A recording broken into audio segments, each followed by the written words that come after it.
নমস্কার বন্ধুরা, সিরিয়ালের সাতকাহন চ্যানেলে আপনাদের স্বাগত জানাই। চলে এসেছি তারে ধরি ধরি মনে করি সাতকাহন নিয়ে যখন ওরা ব্রজধামের বাইরে এলো তো ঢুকতে গেল তো সেই অদৃশ্য প্রাচীর ধাক্কা খেলো নিয়ে তখন ওই দাদুভাই বললো তুমি রাখো, ওইখানে এসেছে, ও শয়তানের পুজো করছে নিয়ে তখন ওরা বললো যে এখন তো আমরা 5 পদ ভোগ লাগিয়ে মহাপ্রভুকে জাগ্রত করতে পারবো না। ওরা বলল তাহলে আমরা মহাপ্রভুর ভজন গান করি নিয়ে জাগো জাগো প্রভু করে গান করতে লাগলো। ওর যে বাঁশি ছেড়ে শঙ্খ চক্র গদা পদ্ম ধারণ করো, রুদ্র রূপ দেখাও, হ্যাঁ শয়তানের বিনাশ করো করে ওরা গান করতে ভজন গান করতে লাগলো। আর যেমনি যেমনি ভজন গান করতে লাগলো তেমনি তেমনি মহাপ্রভু জাগ্রত হলেন। আর তারপরে শয়তানের যে তিমিরাক্ষ যে শয়তানকে ডেকেছিল কালো কালো ধোঁয়া, ওইটা তো শয়তানের রাজা। ওদের দেখা গেলো শয়তানের রাজা মানে ওই ধোঁয়াটা যেটা উঠছিল কালো কালো, ওর লেজ গুটিয়ে আস্তে আস্তে নিচের দিকে যেতে লাগলো। তিমিরাক্ষ হতবাক, শয়তানের রাজা লেজ গুটিয়ে নিচের দিকে যাচ্ছে, ধোঁয়াটা নিভু নিভু হচ্ছে। তারপরে মহাপ্রভুর রৌদ্র রূপে ধাস করে প্রাচীরটা ভেঙে গেল, যেটা মহাপ্রভুর সামনে তোলা হয়েছিল। আর সেইটাতে তো আর তারপরে মহাপ্রভুর রৌদ্র রূপ একদম ঠিকরে পড়লো, একদম এত তেজ যে যেটাতে ঝুলসাতে লাগলো। এরা মানে যেমন আগুনে পুড়ে ঝুলসে যায় তেমনি ঝুলসাতে লাগলো। পুলস্ত, ওর বাবা পুরন্দর, রক্তিম, আরও যতগুলো ছিল সব মাটিতে পড়ে ছটপট করছে। আর তিমিরাক্ষ এখন মুখটাকে ঢেকে নিয়েছে। তিমিরাক্ষর মুখে তো পুরা লাগছে ওই রৌদ্ররূপের ছটাটা। ওই ছটাটা আর এরা কেউ সহ্য করতে পারছে না। কি করে পারবে? এরা তো শয়তানের পূজারী, দেবতার ছটা কি এরা সহ্য করতে পারে? নিয়ে এরা ছটপট করতে লাগছে। নিয়ে পরে বাইরে থেকে বলছে আরও এরা খুব মানে শব্দ করছে। আর এদিকে বলছে আমাকে বাঁচাও বাঁচাও চন্দ্রানী, ওই পুলস্তর মাকে বলছে, পুলস্তর বাবা পুলস্তর মা বলছে যে আমি মানা করেছিলাম, তারপর বলছে আমাকে বাঁচাও বাঁচাও নিয়ে। আর পুলস্তও একদিকে ছটপট করছে নিয়ে। তারপরে এদিকে বাইরে এখন অদিতিয়া বলছে যে মনে হচ্ছে জিজি ভেতর থেকে কিছু একটা শব্দ আসছে, বুঝলে, কেউ মানে ওদের ভয় পেয়েছে, কেউ ওরা কাউকে দেখে ভয় পেয়েছে, চাই কিছু একটা হয়েছে, চলো তো দেখি। তো গোরা তখন বলছে হ্যাঁ অদৃশ্য প্রাচীরটাও আর দেখতে পাওয়া যাবে না, চলো নিয়ে। ওরা যখন ভিতরে ঢুকছে তার আগেই ওই তিমিরাক্ষ বুঝে গেছে। তিমিরাক্ষ নিজের সেই গেরুয়া কাপড় ধারণ করে আর গুটি গুটি পায়ে লেজ গুটিয়ে পালিয়েছে, মানে দুম দাবিয়ে পালানো যাকে বলে। এদেরকে ছেড়ে দিয়ে নিজের চেলা চাপুটাদেরকে ছেড়ে মরতে ছেড়ে তিমিরাক্ষ 9-2-11 নিয়ে তারপরে এরা সব ঢুকেছে ঘরে, দেখছে চারিদিকে একদম মহাপ্রভুর সামনের প্রাচীরটা ভেঙে পড়ে গেছে। আর মহাপ্রভুর মূর্তিটা থেকে উপর থেকে চোখটা থেকে একদম ঠিকরে বেরিয়ে আসছে ছটা। আর সেই ছটাই যন্ত্রণায় ছটপট করছে এরা, বলছে আমাকে বাঁচাও বাঁচাও। এদিকে পুলস্ত, আর এদিকে কী হয়েছে, পুলস্তর মা এখন নিজের স্বামীকে উঠাচ্ছে। তারপরে এসে নিয়ে বলছে কাকাবাবু বাঁচান, কাকাবাবু ওকে বাঁচান, কাকাবাবু আমরা অনেক বড় অন্যায় করেছে, পাপ কাজ করেছে, কাকাবাবু ওকে বাঁচিয়ে নিন। নিয়ে পরে কাকাবাবু কী করে হলো কে জানে, প্রথমে তো জেঠু বলতে এখন কাকাবাবু হয়ে গেল। এর রাইটারও মনে ভাং টাং খায়, কী জানি, যাই হোক। এখানে সনাতন অধীর শ্রীধর গোস্বামী তো মেজো ছিল আর সনাতন ছোট ছিল, তো কাকাবাবু কী করে বলছে কে জানে। যাই হোক, নিয়ে পরে বলছে সে তিমিরাক্ষ কোথায়, পুলস্ত তিমিরাক্ষ কোথায় পালালো? বলছে আমি জানি না সে কে। বলছে জানো না মানে, তুমি ওকে শয়তানের পুজো করাচ্ছিলে, তুমি ব্রজধামে অনাচার করছিলে, শয়তানের উপাসককে তুমি ডেকে এনেছিলে যে অন্ধকারের পুজো করে, আর তুমি বলছো জানো না? কোথায় গেল তিমিরাক্ষ কোথায়? তখন বলছে আমি ওকে চিনি না। পুলস্ত একদম ডাহা মিথ্যে কথা। আর বলছে পুলস্তবাবু কোথায় গেল ওরা? তারপর যখন পুলস্তর মা এসে পায়ে ধরতে লাগলো তখন বললো আমি চিনি না, আমি ভেবেছিলাম যে ওকে দিয়ে, ও বলেছিল পুজো করে দেবো, তো কোর্ট কেস আমরা জিতে যাব, সেই জন্যই পুজো করাচ্ছিলাম, আমি এইসব কিছু জানি না। মানে পুলস্ত সাপ মুকরে গেল আর কি, সাপ মানা করে দিল যে আমি চিনিয়েই না। আর রক্তিমও ছটপট করছে। তখন সেজতি বলছে আমাকেও নিয়ে চলো হসপিটালে, একটু ধরে নিয়ে চলো রক্তিম। তখন বলছে সেজতি বলছে ঠিক হয়েছে, কেমন হ্যাঁ তোমরা কি করেছিলে, ব্রজধাম থেকে আমাদেরকে তাড়িয়েছিলে, ব্রজধামে তোমরা বার খুলেছিলে, তোমরা দাদুর জন্ম বংশ পরিচয় নিয়ে তোমরা প্রশ্ন তুলেছিলে, এখন কেমন হয়েছে, ঠিক হয়েছে তোমাদের? আর রক্তিম বলছে আমাকেও নিয়ে চলো হসপিটালে। বলছে এই তোকে কে নিয়ে যাবে রে, দেখছিস কি তোকে কেউ নিয়ে যাবে না, একা যা হেঁটে হেঁটে, হ্যাঁ খুব বড় বার বেড়েছিলি। নিয়ে পরে ওরা সেই ছটপট করছে। তখন অদিতিয়া বলল যে এমনি করে তো এদের মুখ থেকে একটাও কথা বার করা যাবে না, ভাই তুমি এক কাজ করো, ওদেরকে হসপিটালে নিয়ে যাওয়ার ব্যবস্থা করো, তারপরে এরা যখন আসুক তারপরে কেমন করে এদের পেট থেকে কথা বার করতে হয় আমি খুব ভালো জানি। নিয়ে তারপরে ওদের সব চলে গেল ওরা। নিয়ে বলছে দিদিভাই, আর তখন গোরা আর মহাপ্রভুর তেজ রুদ্ররূপ তো ধারণ করেই আছে। আর গোরা কি করেছে, গোরা আস্তে আস্তে গুটি গুটি পায়ে মহাপ্রভুর কাছে গেছে। আর মহাপ্রভুর যে ছটাটা বেরোচ্ছিল রুদ্র রূপের ছটা, সেটা নিজের বক্ষে ধারণ করছে। প্রভু শান্ত হও, শান্ত হও, শান্ত হওয়ার ভজন গাইতে লাগলো।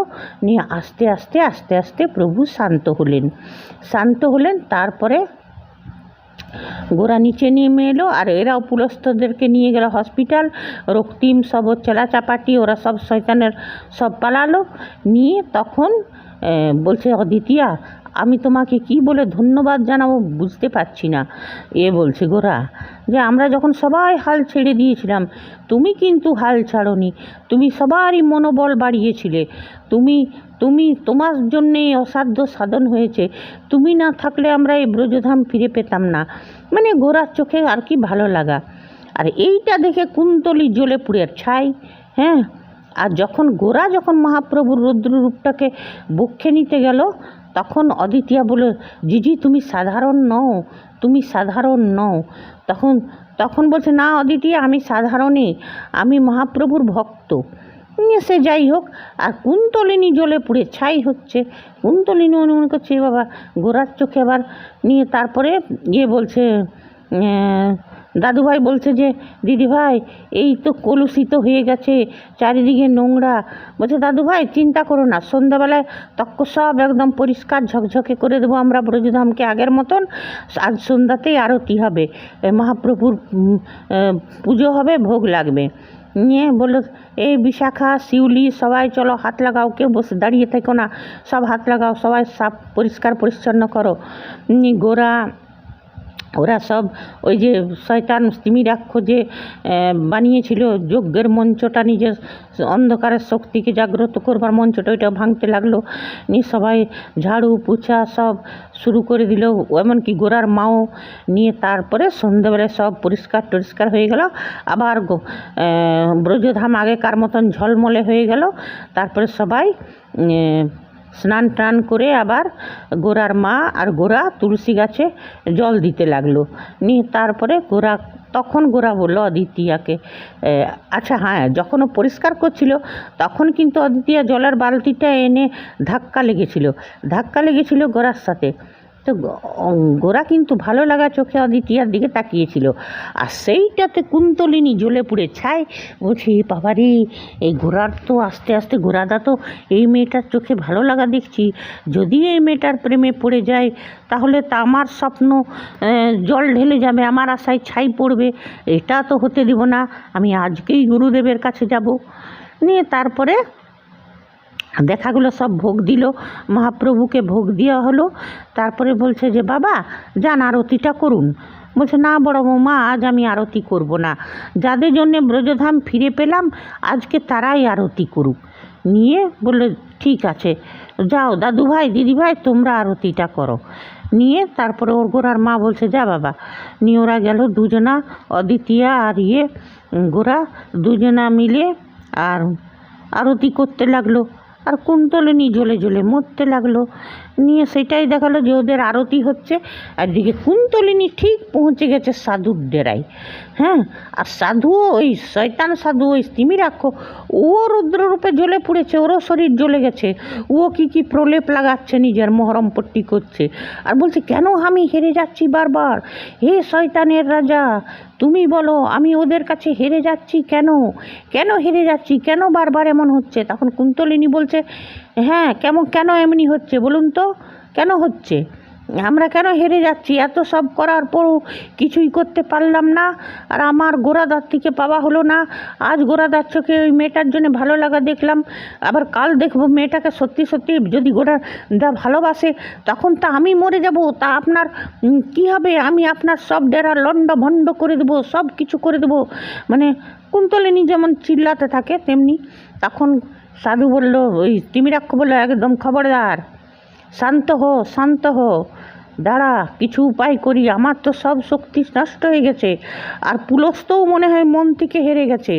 তখন পুলস্ত বলছে, কে বললো আমি মন থেকে হেরেছি? হ্যাঁ আমি চলে এসেছি, এইবারে কিন্তু আবার আমাদেরকে শুরু করতে হবে। হ্যাঁ, আর যতক্ষণ না গোরাকে অদ্বিতীয়াকে আমি আলাদা করছি, আর অদ্বিতীয়াকে আমি নিজের হাতে না মেরে দিচ্ছি, তারপরে ততদিন আমার শান্তি নেই। এরা এদিকে মনে মনে মন কোলা খাচ্ছে, এদিকে কুন্তলিনী খুশি হচ্ছে যে অদ্বিতীয়াকে জীবন থেকে সরিয়ে দিবে, পুলস্ত মেরে দিবে, গোরার জীবনে আমি আসব। কিন্তু মূর্খের দল এটাই বুঝতে পারছে না যে যদিও অদ্বিতীয়া সরেও যায়, তাও গোরা কখনো কুন্তলিনীকে নিজের মনের জায়গা দিবে না। হ্যাঁ, একটা অসভ্য মেয়েকে। আর পুলস্ত জীবনেও পারবে না। মহাপ্রভুর ছটাতেই জ্বলে পুড়ে মরতে ভালো হতো, এই তিমিরাক্ষ ভস্ম হয়ে যেতে ভালো হতো। তবে মনে হয় শেষ পরিণতি এই সিরিয়ালটার একদম আখেরিতে শেষ পরিণতি এটাই হবে, যারা সব মরবে। আর এই কুন্তলিনীকে তো নিশ্চয়ই বলি দেবে এই বুড়ো।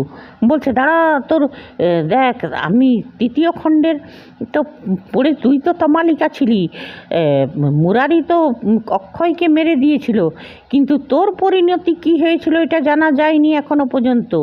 সেই জন্যে তুই অমনি করিস না, শান্তি থাক, কিছু একটা করতে হবে তোর। সত্যি এইটা তো সত্যি কথা, তমালিকার কী পরিণতি হয়েছিল এটা তো কেউ জানে না। শেষে মুরারিকে পেয়েছিল কি না, তো ঘণ্টা পেয়েছিল, যদি পেতো তাহলে এই জন্মও পেতো, সেই জন্মে তো পেল না। যাই হোক, হ্যাঁ গল্পটা হচ্ছে ঠিকই, তবে এই কুন্তলিনী যে বারবার ছুট দিচ্ছে, কুন্তলিনীর চরিত্রটা গোরার সামনে আসছে না, এইটাতে আমরা দর্শকরা খুব আহত। রাইটারকে বলবো যে গোরার চোখের পট্টিটা খুলুক। হ্যাঁ, আর এই কুন্তলিনীর গোরার চোখে, গোরার মা অবশ্য জানে যে কুন্তলিনী ভালো মেয়ে নয়, কিন্তু গোরার চোখের পট্টিটা কমসে কম খুলুক।